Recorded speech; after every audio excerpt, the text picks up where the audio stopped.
On vous emmène maintenant en Polynésie française, un territoire aussi vaste que l'Europe où l'on trouve 118 îles et un nombre incalculable de motus. Vous savez, c'est ces petits îlots coralliens. Alors certains y passent leurs vacances, comme Lady Gaga, Barack Obama ou encore Leonardo DiCaprio. Mais le luxe ultime, c'est de devenir propriétaire de l'une de ces îles désertes. S'offrir une île au paradis, c'est un reportage de Julie Tomei et Gaspard Charpentier.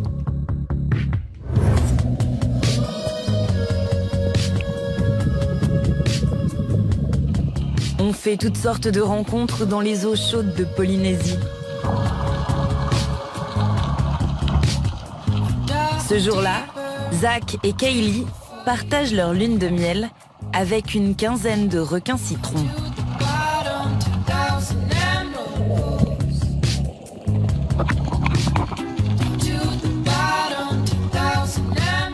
Certains mesurent jusqu'à 3,50 m.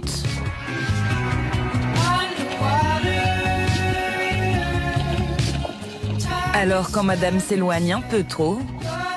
Je ne trouve pas Zach. J'espère qu'il ne s'est pas fait dévorer. Vous avez vu Zach?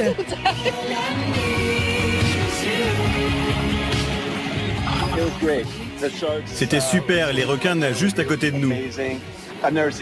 C'est dingue, je n'ai jamais rien vécu de tel. C'est spectaculaire. Et ce n'est que le début.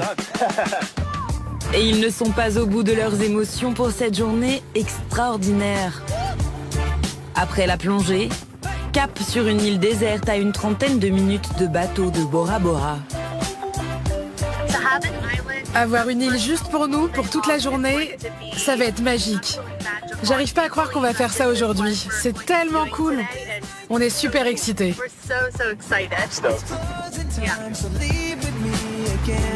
S'offrir une île, c'est le rêve absolu. Et pour ce voyage de noces, Zach et Kaylee ont choisi Tupai, un atoll en forme de cœur. Une splendeur de la nature, avec son sable immaculé.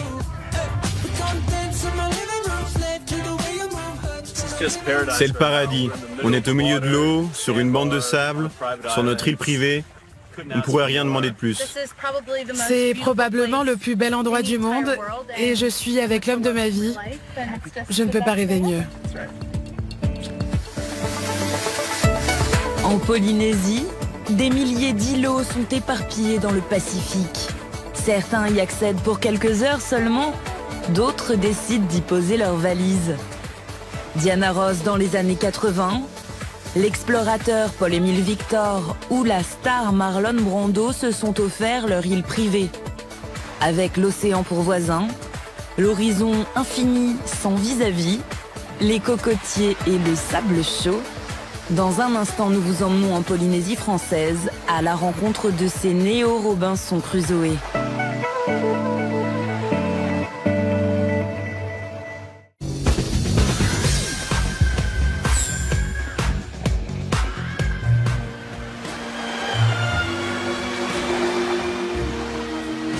De retour à Tupai, l'atoll le plus romantique du monde en forme de cœur vu du ciel. Une île déserte, comme dans les contes pour enfants. Ici, Zach et Kaylee jouent aux aventuriers. Pour leur déjeuner, du 100% local. Il me ramasse une noix de coco. Merci.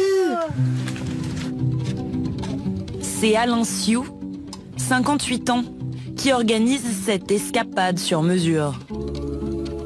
On installe le restaurant au milieu de nulle part. Encore. Mais je pense que ça vaut presque une étoile Michelin là. Pour le décor du moins. Il est l'un des rares guides à proposer des excursions sur cet îlot.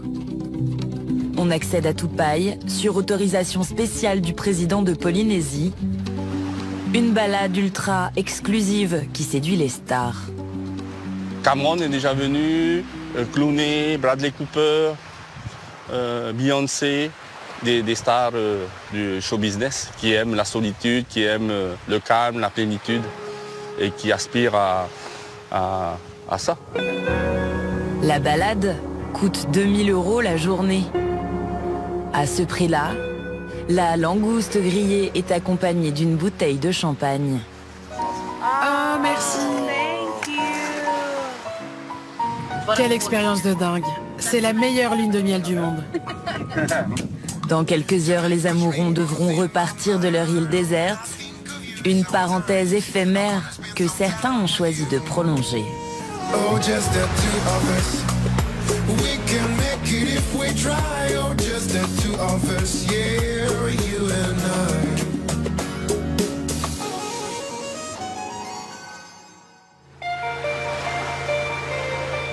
À une trentaine de kilomètres de là, au large de Taha, la sauvage, se dessine une myriade d'îlots, des motus comme on les appelle en polynésien.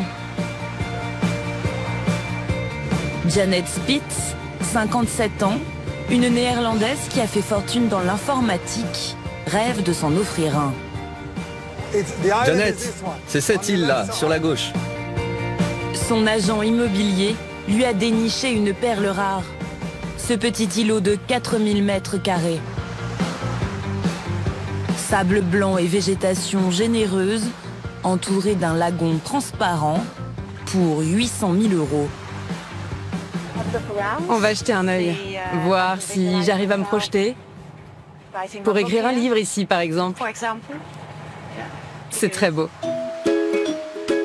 Pour se projeter sur cette île vierge, il faut avoir un peu d'imagination. On commencerait la maison ici. 1, 2, 3, 4, Mais surtout de bonnes jambes. 5, 6, 7, 8, 9, 10, 11. Qu'est-ce qu'il fait? Il court le marathon. On a 15 mètres ici. Il est unique. C'est pour ça qu'on l'aime. Sur cette île déserte, il faudra tout construire, car il n'y a pas d'eau ni d'électricité. Mais rien ne semble faire peur à Janet Spitz. J'aime tout ce qui est naturel. Je construirais quelque chose fait en bois, quelque chose de respectueux de l'environnement. Quand on est passionné comme moi, on ne voit pas ça comme un challenge. En fait, si je ne le faisais pas, j'aurais des regrets toute ma vie. Des passionnés comme Janet, cet agent immobilier en croise de plus en plus. En ce moment, il propose 7 îles à la vente. Les gens cherchent aujourd'hui la solitude parce qu'ils n'en peuvent plus je sais pas moi, des WhatsApp, des Viber, Instagram et autres. Et vous descendez à Paris, vous avez la rue qui est pleine de voitures, et puis le métro qui... C'est très busy, tout le temps busy. Vous arrivez ici, vous oubliez le monde. Tout plaqué pour vivre sur une île déserte, c'est faire le choix de la déconnexion, d'un retour aux fondamentaux, une certaine forme de luxe primitif.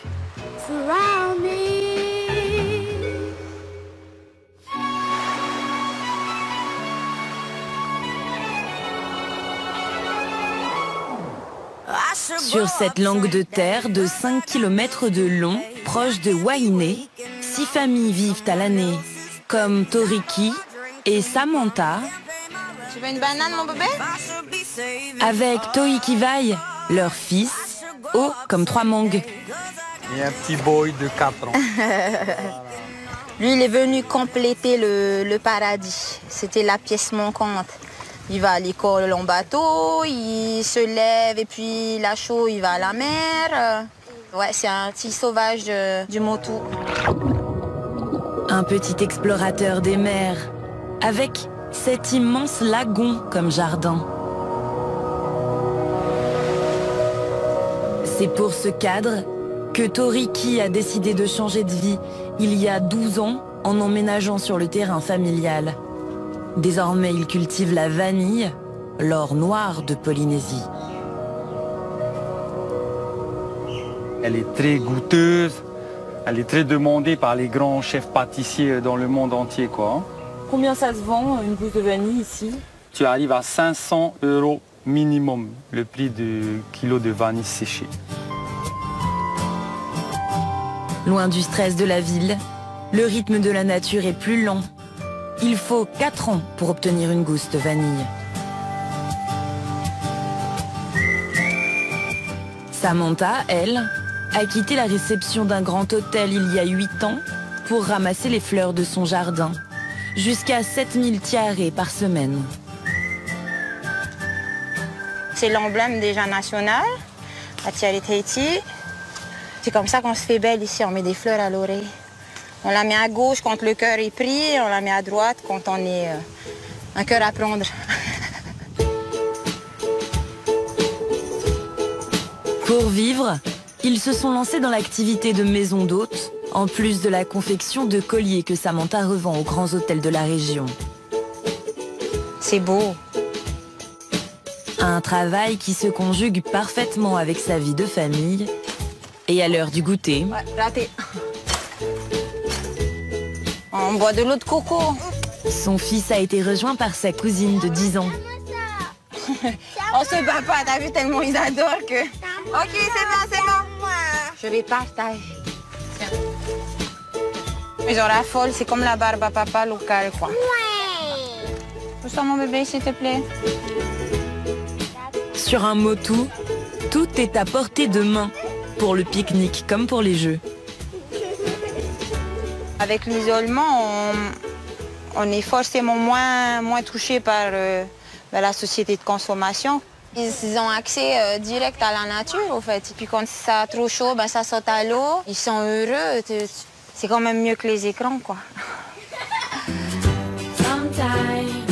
Chaque journée se termine par le même rituel. Une balade sur l'eau, autour de leur motu. Des plaisirs simples.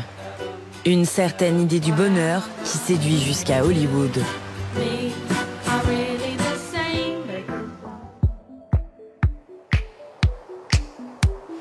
Tetiaroa, l'île privée de Marlon Brando.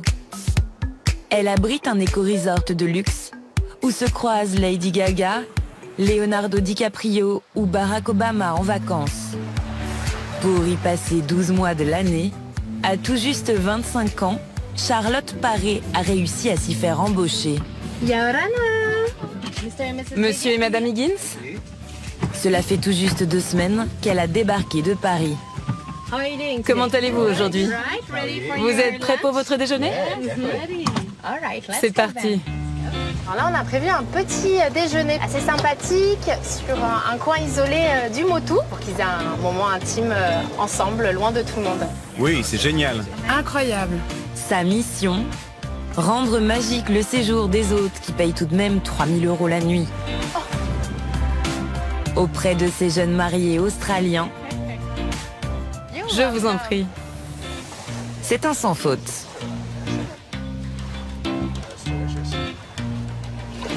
Il faut qu'on ait une autre lune de miel. Oui, il faut qu'on divorce et qu'on se remarie.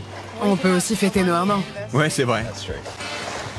Moi, je pense que la vue, elle parle d'elle-même. Pourquoi ils viennent ici pour leur lune de miel, c'est vraiment juste incroyable.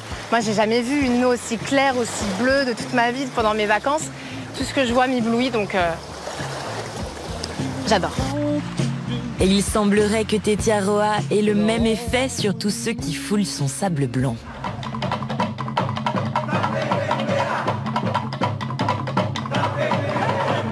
C'est en 1961 que Marlon Brando est venu tourner ici Les Révoltés du Bounty.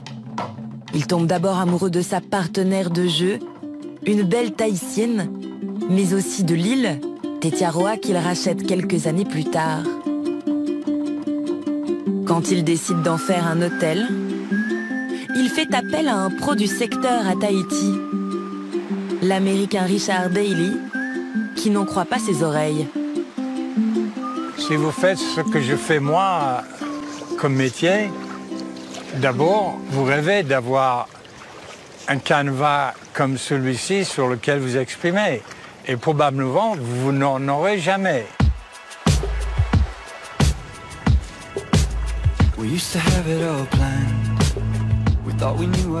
Car sur cette île sauvage, il faudra tout construire. Apporter l'eau, l'énergie, gérer les déchets. Mais surtout, Marlon Brando est clair. Il veut une île écolo. Marlon croyait beaucoup à ce que pouvait apporter la technologie moderne pour résoudre les problèmes de notre planète. C'était un visionnaire en fait, Marlon Brando. Tout à fait. Très visionnaire. On n'en parlait pas encore à son époque de développement durable. Juste une autre saison, juste une autre bonne raison. L'acteur disparaît en 2004. 10 ans plus tard naît son rêve.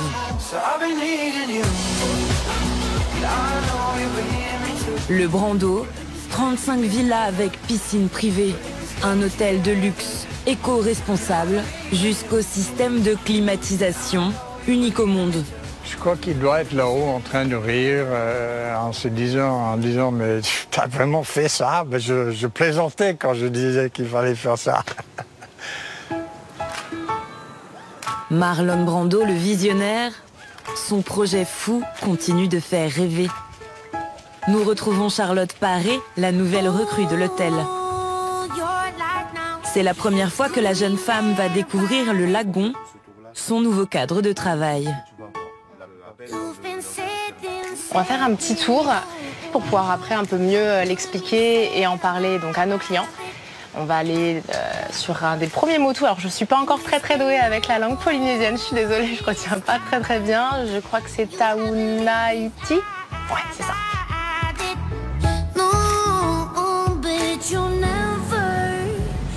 Et si elle a encore quelques progrès à faire en polynésien,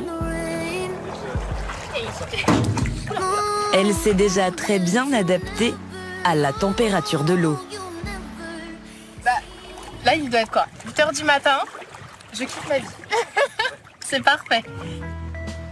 Le cadre est stupéfiant. Ici, dans le bassin de la Reine et son eau turquoise. On se dit quand même qu'on a un job de rêve, mais qu'il ne faut pas oublier qu'on est là pour le travail, mais qu'on a un job de rêve. Dans tous les cas, on profite, c'est ça. Un CDI au paradis, Robinson lui-même n'y aurait pas pensé. Attention, un cadeau incroyable à gagner, un chèque de 2 000 € par mois pendant un an, soit 24 000 € au total. Et pour participer au tirage au sort, répondez correctement à la question suivante. Dans quel pays a été tourné le reportage que vous venez de voir? 1 en Polynésie, 2 dans les Caraïbes. Si vous avez la bonne réponse, n'hésitez pas à envoyer 1 ou 2 par SMS au 7 14 14 ou appelez le 36 80. Vous avez 5 minutes pour jouer, alors bonne chance à tous. Merci de votre fidélité. On se retrouve la semaine prochaine, d'abord à 17h55 pour 50 minutes Inside l'actu. Ensuite à 19h10 pour 50 minutes Inside le mag. Tout de suite le journal de 20h sur TF1, juste après votre prime du samedi soir. The Voice. À tout à l'heure.